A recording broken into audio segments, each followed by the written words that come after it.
bienvenue à cette nouvelle distribution.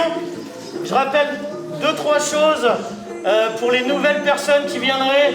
Donc ici, c'est l'espace communal de la Guillotière. Nous ne sommes pas une association humanitaire. Nous occupons cet espace illégalement depuis un certain nombre de mois, considérant qu'il est anormal et profondément injuste que des bâtiments et des logements soient vides alors que des gens sont à la rue.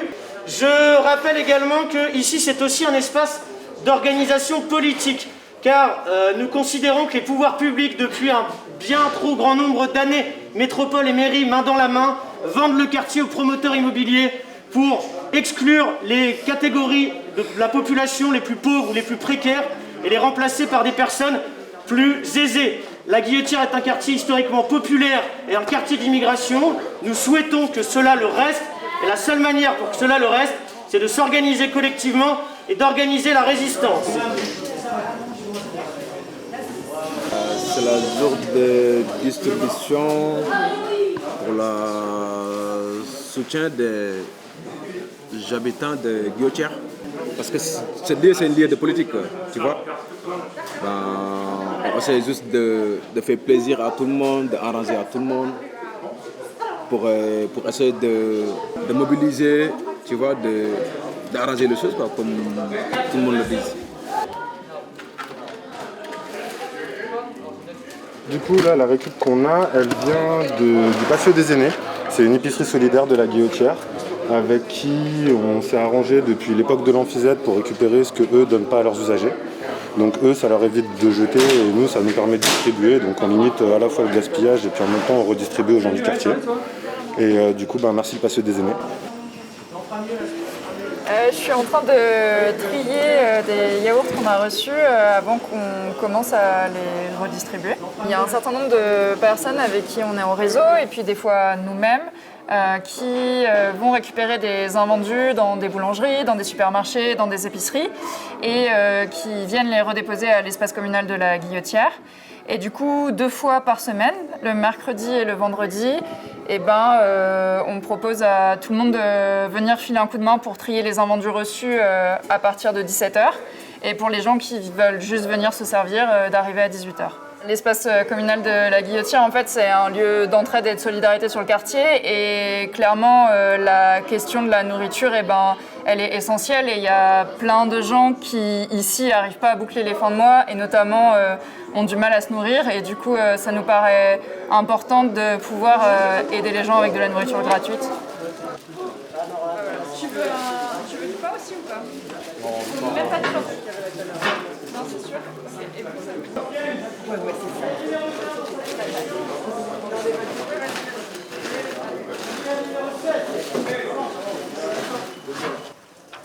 Dans quelle classe, toi?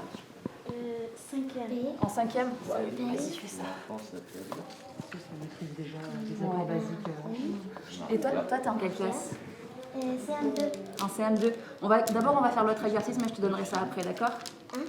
Alors, depuis pas longtemps, à l'espace communal de la Guillotière, il y a des cours de français qui ont lieu et c'est animé par une équipe de professeurs bénévoles dont je fais partie et c'est pour ça que je suis là aujourd'hui. C'est des cours de français pour étrangers, pour n'importe qui considère qu'il a besoin de cours de français et qu'il est au courant de l'horaire, il peut venir nous voir. Ça répond à un besoin qui a été identifié à l'ECG il y a déjà un petit moment, notamment par le biais des permanences de soutien, de conseils juridiques aux sans-papiers et aussi pendant les distributs alimentaires qui ont aussi lieu ici 2 fois par semaine, je crois, et où il y a beaucoup de gens qui ont exprimé le besoin d'avoir des cours de français.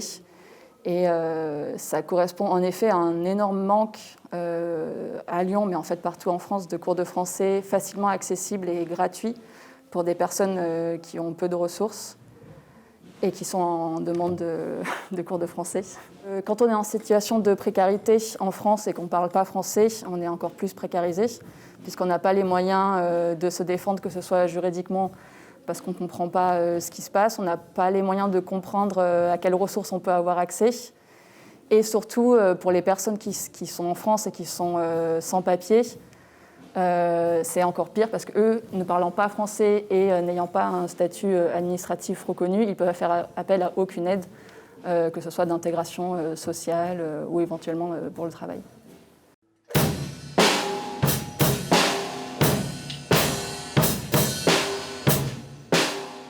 sommes à l'espace communal. Il y a toutes les activités, comme par exemple, vous voyez, c'est la salle de musique. Il y a d'autres salles aussi. Par exemple, il y a la salle de sport et de l'atelier et la salle de coiffure aussi. Et les activités sont en cours, comme la distribution de la nourriture aussi à les voisins, au quartier. Donc, c'est ça, quoi. Et toi, tu habites ici? Ouais, je suis un habitant d'ici. Je suis là, ça fait presque 4 mois, 5 mois déjà, je suis là. Bah, ça va, quoi. Ah, j'ai coiffé un ami, là.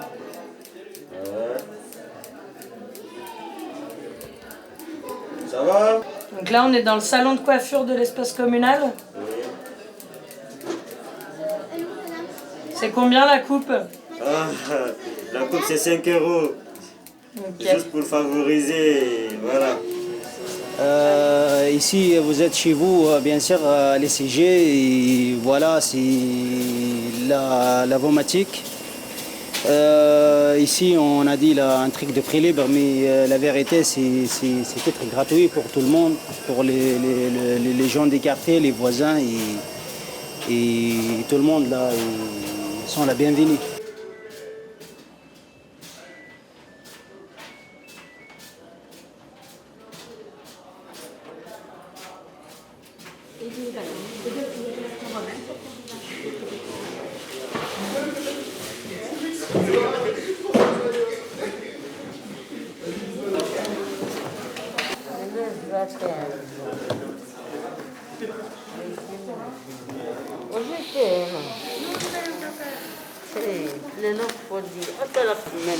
Alors, le marché rouge, c'est une dynamique pour s'approvisionner en fruits et en légumes collectivement.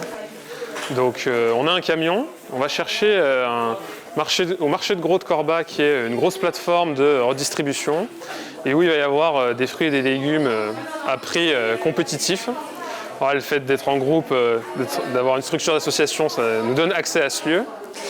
Et puis l'après-midi, comme on peut le voir, du coup il y a des gens qui viennent, qui prennent leurs fruits et leurs légumes, et on vise 1 € le kilo. Donc pour tous les produits.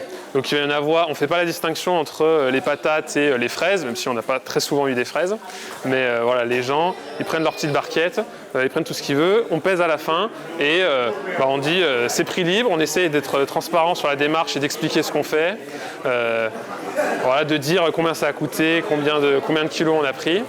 Et voilà, 1 € c'est le prix indicatif pour qu'il y ait un équilibre. Et si les gens ont plus, ils donnent plus.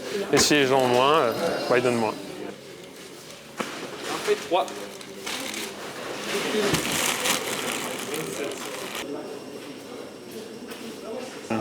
Ça permet de se rencontrer, ça fait un réseau de solidarité. Après, parce qu'on bouffe, c'est quand même pas mal aussi. Des fruits et des légumes voilà, qui sont d'une qualité comparable à ce qu'on peut avoir au supermarché. C'est important de le faire parce qu'on est actif, on voit d'où les produits viennent, ça permet d'avoir une prise un peu sur la grosse chaîne alimentaire. Est-ce que tu as un mail qui t'avait envoyé? Alors là, on est en pleine permanence de La Guillotière n'est pas à vendre. C'est une permanence d'entraide sur le quartier qui a été créée par le collectif La Guillotière n'est pas à vendre.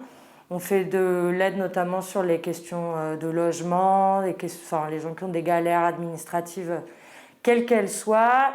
Et disons qu'on n'est pas des spécialistes, on essaye tous ensemble de trouver des solutions aux problèmes concrets qu'on rencontre dans le quartier et dans nos vies. Voilà, c'est une permanence qui se tient tous les jeudis de 16h à 18h à l'espace communal de La Guillotière. Oui, pour nous, le collectif La Guillotière n'est pas à vendre, qui a été un peu à l'initiative de l'ouverture de l'espace communal de La Guillotière. La question de l'entraide, elle est fondamentale dans nos luttes politiques contre la gentrification. On pense que face au rouleau compresseur qu'est le capitalisme et qu'est la gentrification à l'échelle de notre quartier, la solidarité, elle va nous permettre d'ouvrir des perspectives politiques, des perspectives de lutte, et de comprendre que tous ensemble, on est plus fort. Et du coup, pour nous, ces deux pratiques de la lutte, elles sont indissociables. Et c'est pour ça qu'on fait ces permanences. et voilà, mais on essaie de les penser dans le cadre d'une lutte plus générale contre la gentrification et contre le capitalisme.